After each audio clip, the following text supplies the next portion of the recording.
السلام علیکم۔ اکثر ایسا ہوتا ہے کہ ہم کسی کی مدد کے لیے پیسے ادھار تو دے دیتے ہیں، لیکن جب واپس مانگنے کی باری آتی ہے تو یا تو جواب نہیں ملتا یا پھر انکار ہو جاتا ہے۔ یہ ایک بہت ہی عام مسئلہ ہے جہاں پیسے کی وجہ سے اچھے خاصے تعلقات بھی خراب ہو جاتے ہیں۔ تو سب سے بڑا سوال یہی ہے کہ اگر کوئی پیسے واپس نہ کرے تو آخر کیا کرنا چاہیے؟ کیا قانون میں اس کا کوئی حل موجود ہے؟ جی بالکل ہے۔ آج ہم یہی دیکھیں گے کہ پاکستانی قانون اپنے پیسے واپس حاصل کرنے کے لیے کون کون سے طاقتور راستے فراہم کرتا ہے۔ تو آئیے اس مسئلے کو حل کرنے کے لیے ایک مکمل روڈ میپ پر نظر ڈالتے ہیں۔ ہم شروع کریں گے پہلے قدم سے، مطلب ثبوت اکٹھا کرنے سے، پھر دیکھیں گے کہ عدالت میں کون سے آپشنز ہیں، اور سب سے اہم بات، کیس جیتنے کے بعد اصل میں پیسے وصول کیسے کرنے ہیں، اور آخر میں ہم اس پر بھی بات کریں گے کہ مستقبل میں ایسی پریشانی سے کیسے بچا جا سکتا ہے۔ چلیں تو اس سفر کا آغاز کرتے ہیں۔ یہاں سب سے پہلی اور اہم بات یہ سمجھنے کی ہے کہ اصل لڑائی عدالت جانے سے پہلے ہی شروع ہو جاتی ہے۔ کچھ ایسے ضروری اقدامات ہیں جن سے کیس کی بنیاد اتنی مضبوط ہو جاتی ہے کہ شاید عدالت جانے کی نوبت ہی نہ آئے۔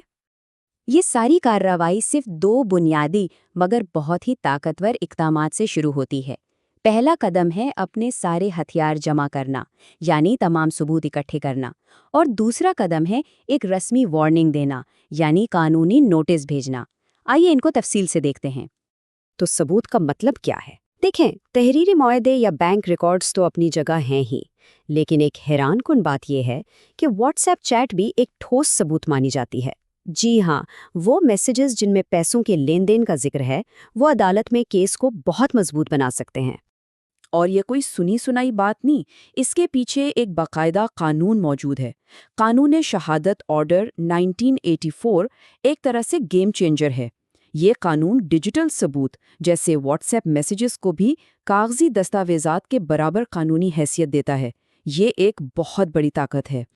اچھا، جب ثبوت ہاتھ میں آ جائیں تو اگلا قدم ہے قانونی نوٹس۔ اسے صرف ایک خط نہ سمجھیں، یہ ایک آفیشیل وارننگ ہے جو دوسری پارٹی کو بتاتی ہے کہ اب معاملہ سنجیدہ ہو گیا ہے، اور اکثر تو صرف وکیل کا یہ نوٹس دیکھ کر ہی لوگ لمبی عدالتی کارروائی کے ڈر سے پیسے واپس کر دیتے ہیں۔ لیکن اگر قانونی نوٹس بھی کام نہ کریں تو پھر میدان عدالت کا ہے۔ یہاں بنیادی طور پر دو راستے ہیں، ایک سیدھا ہے لیکن تھوڑا لمبا ہو سکتا ہے، اور دوسرا تیز ہے لیکن اس کے لیے ایک خاص شرط پوری ہونی چاہیے۔ آئیے دونوں کو سمجھتے ہیں۔ یہاں دو بالکل الگ الگ دنیایں ہیں۔ ایک طرف ہے دیوانی مقدمہ جو پیسے کی واپسی کا ایک روایتی کیس ہے، یہ مؤثر تو ہے لیکن اس میں وقت لگ سکتا ہے۔ دوسری طرف ہے چیک باؤنس کا کیس۔ یہ صرف پیسے کی واپسی نہیں ہے، یہ ایک کرمنل کیس ہے۔ یہاں بات سے پیسوں کی نہیں، جیل جانے کی بھی ہو سکتی ہے، اور اسی لیے یہ اکثر بہت تیزی سے کام کرتا ہے۔ دیوانی مقدمے کا راستہ ایک منظم سفر جیسا ہے۔ کیس فائل ہوتا ہے، عدالت دوسرے فریق کو بلاتی ہے، وہ اپنا جواب دیتا ہے، پھر ثبوت پیش کیے جاتے ہیں، اور آخر میں فیصلہ آ جاتا ہے۔ اس پورے عمل میں صبر بہت ضروری ہے کیونکہ اس میں وقت لگ سکتا ہے۔ اب آتے ہیں دوسرے اور اکثر زیادہ طاقتور آپشن پر، دفعہ 489F۔ یہ قانون سیدھا سیدھا کہتا ہے کہ اگر کسی نے بدنیتی سے ایسا چیک دیا جو باؤنس ہو گیا تو اس نے ایک جرم کیا ہے۔ یہ بات دیوانی کیس سے بہت مختلف ہے کیونکہ یہاں قرض لینے والے پر پیسے واپس کرنے کے ساتھ ساتھ فوجداری کارروائی کا بھی شدید دباؤ ہوتا ہے۔ اور یہ دباؤ کام کیوں کرتا ہے؟ کیونکہ اس کے نتائج بہت سنگین ہیں۔ جیل بھی ہو سکتی ہے، بھاری جرمانہ بھی، اور پیسے تو دینے ہی پڑیں گے۔ ان تینوں چیزوں کا ڈر ہی پیسے کی وصولی کے لیے اس راستے کو اکثر سب سے تیز اور مؤثر بنا دیتا ہے۔ لیکن سوال یہ ہے کہ کیا روایتی کارروائی کے علاوہ بھی کوئی تیز راستہ ہے؟ جی بالکل ہے۔ قانون کچھ ایکسپریس لینز بھی دیتا ہے جن سے قیمتی وقت اور پیسہ بچ سکتا ہے۔ ان میں سے ایک ہے سمری سوٹ۔ اس کو ایک VIP دیوانی مقدمہ سمجھ لیں۔ یہ صرف تب استعمال ہو سکتا ہے جب بالکل پکا تحریری ثبوت ہو، جیسے چیک یا پرومسری نوٹ۔ اس کا فائدہ یہ ہے کہ دوسرے فریق کو دفاع کا حق حاصل کرنے کے لیے پہلے عدالت کو قائل کرنا پڑتا ہے۔ اس وجہ سے غیر ضروری تاخیر کے راستے بند ہو جاتے ہیں اور فیصلہ بہت جلدی آ جاتا ہے۔ تو سمری سوٹ عدالت کے اندر ایک تیز راستہ ہے، لیکن کیا کوئی ایسا طریقہ ہے جس میں عدالت جانا ہی نہ پڑے؟ جی ہاں، اسے کہتے ہیں ADR، یعنی عدالت سے باہر تصفیہ۔ اس میں ثالثی یا مصالحت کے ذریعے معاملہ حل کیا جاتا ہے۔ ADR کے فائدے بہت زبردست ہیں۔ یہ تیز ہے، سستا ہے اور سب سے اچھی بات سارے معاملات خفیہ رہتے ہیں۔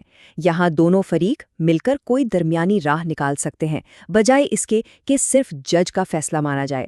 لمبی عدالتی جنگوں سے بچنے کا یہ ایک بہت ہی سمارٹ طریقہ ہے۔ اچھا، فرض کریں کہ کیس جیت لیا گیا۔ بہت سے لوگ سمجھتے ہیں کہ یہاں کام ختم ہو گیا، لیکن اصل کہانی کا ایک بہت اہم حصہ ابھی باقی ہے۔ یہ نقطہ بہت اہم ہے۔ عدالتی فیصلہ صرف ایک کاغذ کا ٹکڑا ہے جب تک اس پر عمل نہ ہو۔ اگر کیس جیتنے کے بعد بھی دوسرا فریق پیسے نہیں دیتا تو اس فیصلے کو ایکٹیویٹ کروانا پڑتا ہے۔ قانون کی زبان میں اسے اجرا یا ایگزیکیوشن کہتے ہیں، یعنی فیصلے پر عمل درآمد کروانا۔ اور یہیں پر عدالت کی اصل طاقت نظر آتی ہے۔ جب اجرا کی درخواست دی جاتی ہے تو عدالت قرضدار کی گاڑی یا گھر کو کر سکتی ہے، اس کے بینک اکاؤنٹس فریز کر سکتی ہے یا اس کا سامان نیلام کر کے پیسے وصول کروا سکتی ہے۔ یعنی قانون کے پاس پیسے دلوانے کے حقیقی اختیارات موجود ہیں۔ تو یہ تو ہوئی علاج کی بات، لیکن کہتے ہیں نا کہ پرہیز علاج سے بہتر ہے۔ تو آئیے اب یہ دیکھتے ہیں کہ مستقبل میں اس سردردی سے بچا کیسے جائے۔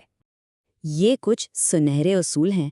ہر چیز لکھت میں لائیں، پیسے ہمیشہ بینک کے ذریعے دیں، کیش نہیں، اور سب سے اہم سیکیورٹی کے طور پر ایک دستخط شدہ چیک ضرور لیں۔